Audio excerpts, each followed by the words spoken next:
Federal law allows citizens to reproduce, distribute, or exhibit portions of copyrighted motion pictures, videotapes, or video discs under certain circumstances without authorization of the copyright holder. This is called fair use and is allowed for purposes of criticism, news reporting, teaching, and parody, which doesn't infringe of copyright under 17 U.S.C. 107.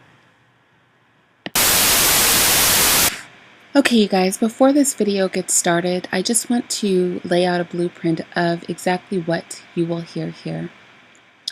I am making the argument that there is a direct correlation between homosexuality and child molestation, that the studies that show that there is not a direct correlation are able to do so because when a homosexual individual or an adult attacks and rapes or molests a child of the same sex, they are not considered homosexual, they are considered pedophiles.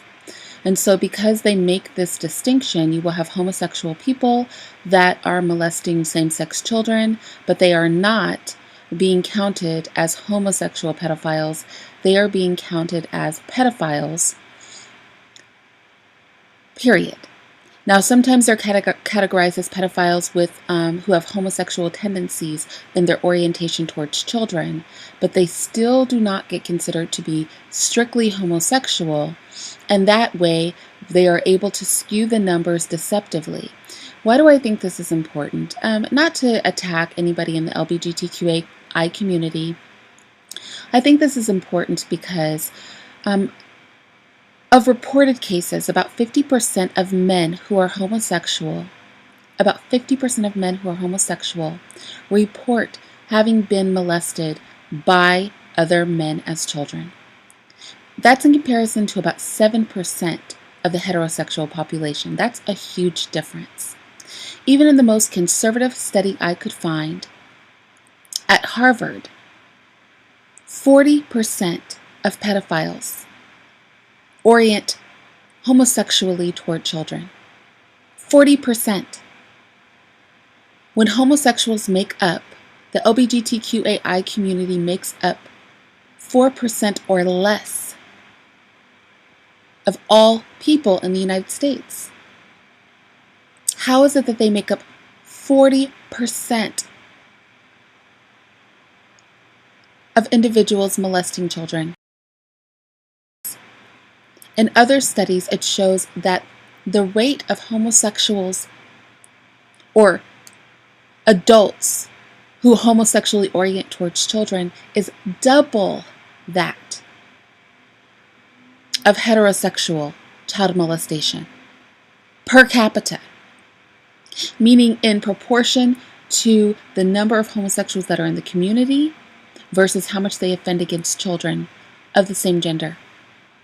And so it's for those reasons, no matter how you orient yourself, that we should all be concerned that there is honest reporting with this data.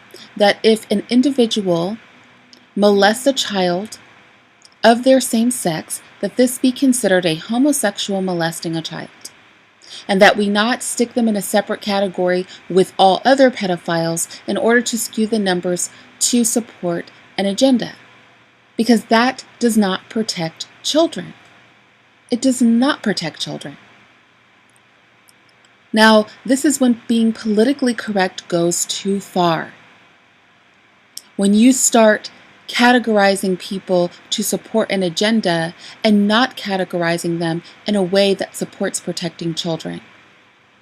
Because if we are seeing these high rates of same-sex pedophilia, then that would allow us, if we were honest about the data, to be more protective of children. And not to demonize anybody, but to be realistic in our behaviors and have them on par with what is actually going on. And with that said, let's get into the video. Hello you guys, this is Irene, and I'm going to be discussing a rather sensitive subject regarding pedophilia. and the prevalence of pedophiles that are homosexual. I know that the common rhetoric is that there is no attachment between homosexuality and pedophilia, but I want to point at a few studies that discuss this issue in greater depth and speak on why I feel it is necessary for us to have some intellectual honesty and transparency with regard to this dialogue in the spirit of protecting children. And I was sort of prompted to do this talk with you guys based on the historical information I got when researching India Moore, a prominent transgender individual that is being upheld, I believe, was the first transgender to be put on Elle magazine, stars in a television show, was sort of pushed before us in Calvin Klein ads and on television as a very passable transgender individual. And what was heartbreaking about India Moore's story is that India Moore was removed from his home. One of his foster parents was a transgender who was a man who believed himself to be a woman. That man gave India Moore hormones at a young age and then withdrew giving those hormones to India Moore. And India Moore was positioned where essentially he was sexually trafficked to adult homosexual men and raped multiple times. And so here we have this victimized individual now being held up as part of a protected community instead of being treated for the very real trauma that occurred in their life. And I think a lot of this comes from even the ability to place a child in a home with somebody who doesn't identify with their birth gender really opens up a conversation about, are homosexuals more prone to sexually abusing children? So again, I'm going to be citing some research studies here. I'm sure that these studies will come up for debate amongst different people. This is not to attack any particular community, but this is to engage in an honest dialogue. And I think regardless of how you identify yourself, be it male or female, regardless of whether you identify yourself as straight or homosexual, if you are a person with a heart and who has a heart for children, then the goal should be to have honest conversations about these issues in protection of children and not to take anything that's discussed here as a personal attack. So with that said, let's get into the research. So Freund and Watson did a paper that is unlike anything that we see today.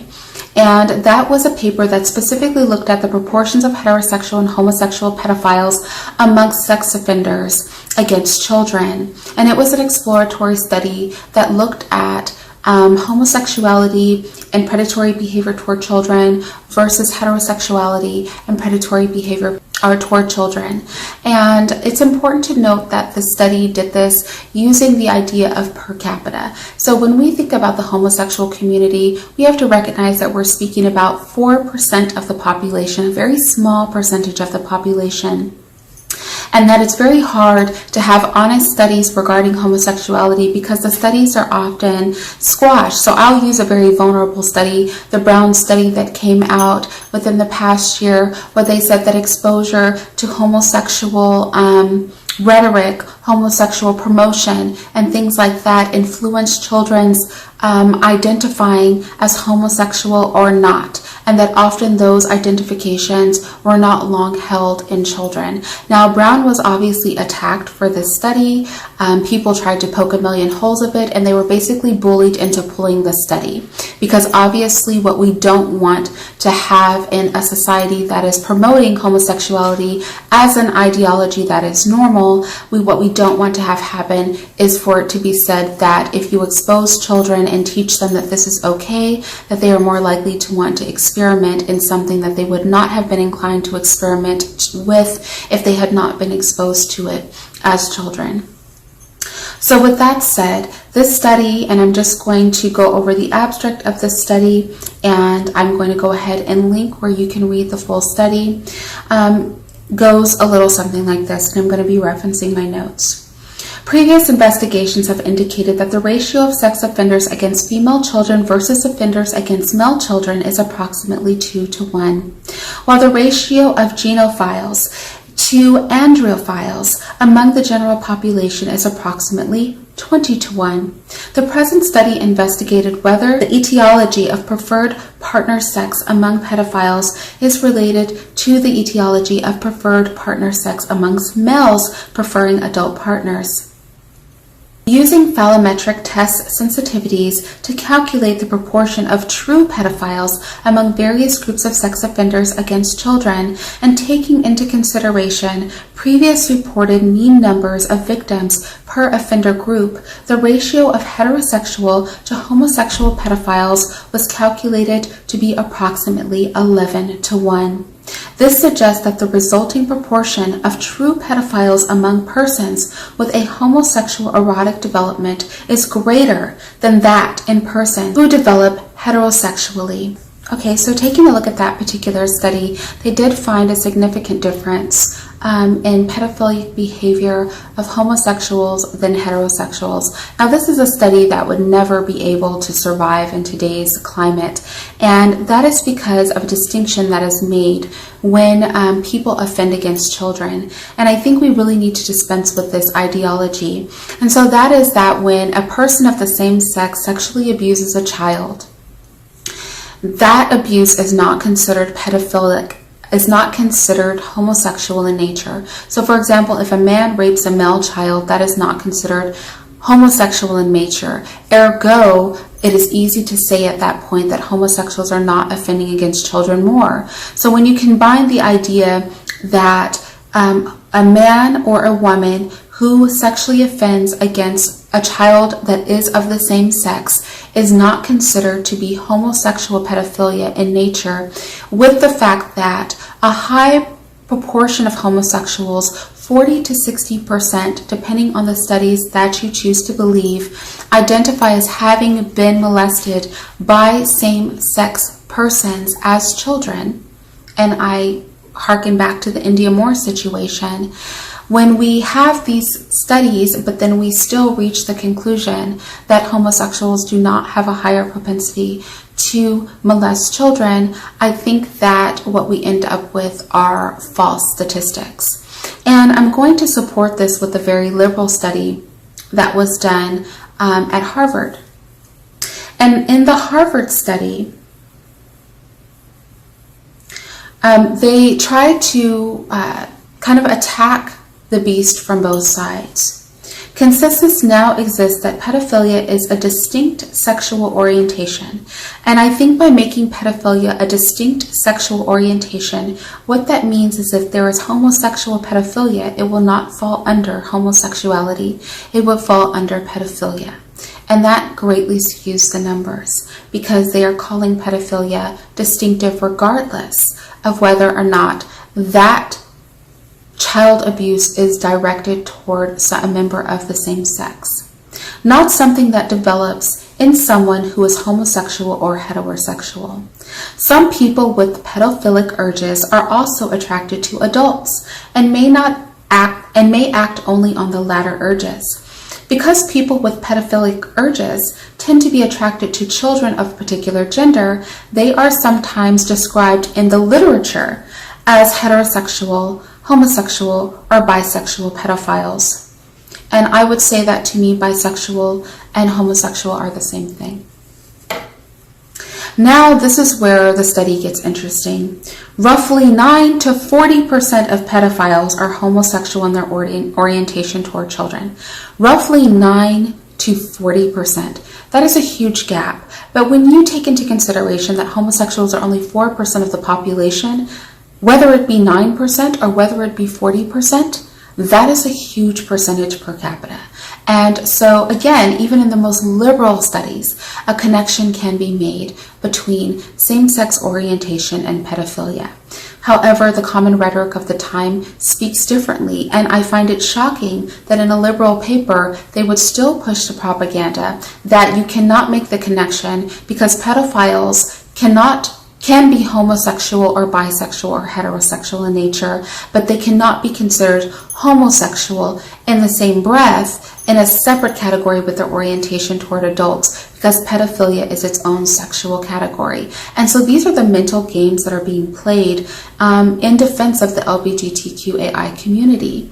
If this community was truly as normal as they claim, what I would hope is that they would promote corrective action and acknowledge, the same way we have to acknowledge that homosexuals have higher rates of committing suicide, higher rates of low self-esteem, higher promiscuity rates, higher STD rates. We would have to acknowledge the fact that a great deal of pedophiles, especially when taken into consideration the proportionality of homosexuals in the general population, that means that most pedophiles per capita are homosexual in nature. And this is even looking at the most liberal studies.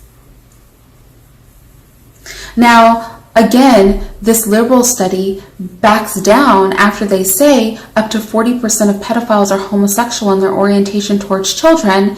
They then double back and say, but it is not the same as saying they are homosexual. Homosexual adults are no more likely than heterosexuals to abuse children.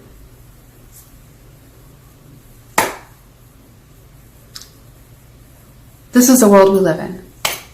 You know, I took a very conservative study that most people would bash that said there was a direct correlation to the tune of almost double of homosexuals being likely to molest children.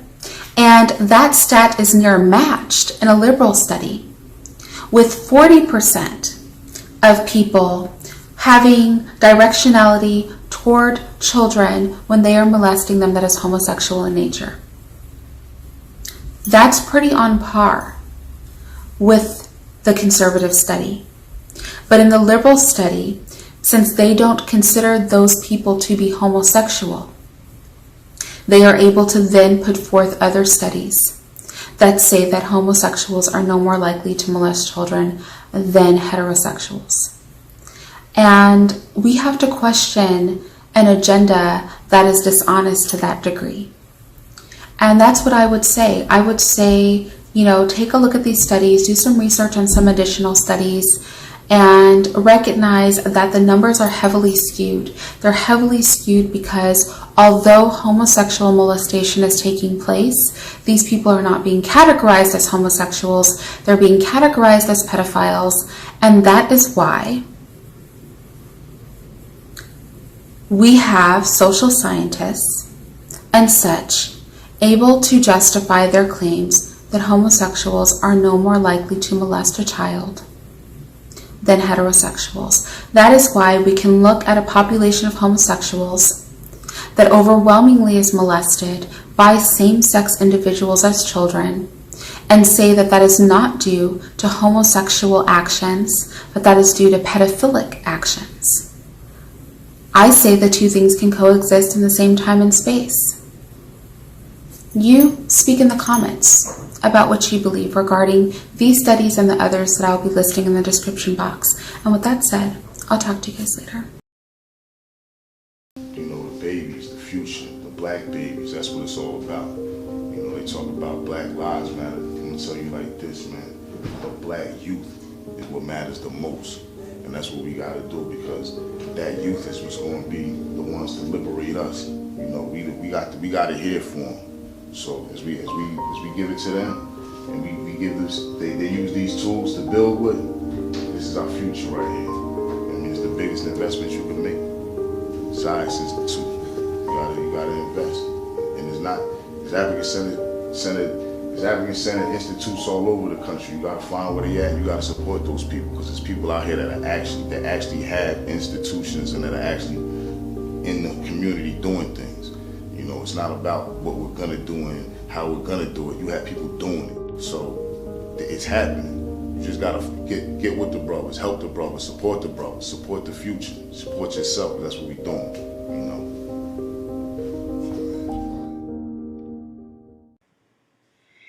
If you'd like to see more, be sure to subscribe to my channel and click the notification bell. And if you want to support my content, feel free to join my Patreon.